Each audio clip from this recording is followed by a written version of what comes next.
Sa Bahrain. So, 2 years tapos din yung kontrata.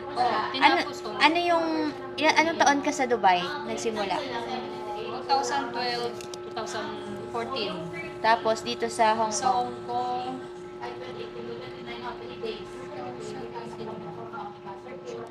2018 hanggang 2022. 18 to 20, 2018 to 22? 18, 19, 20.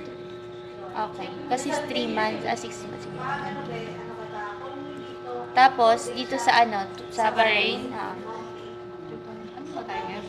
25. Kailan ka lang ba umuwi dito sa Pilipinas?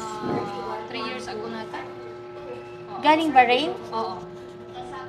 So kung 3 years ago, ito ba yung 2018 to 2022 yung Bahrain? Ano ba? Hindi. Ang 2018 ko yung Hong Kong.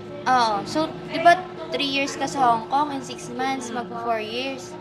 So, tama naman, 20 2021 ba ako man? 21, 22, 23 yan. Tapos, anong taon ka na sa Bahrain? 2 taon lang ako. So, mga anong taon?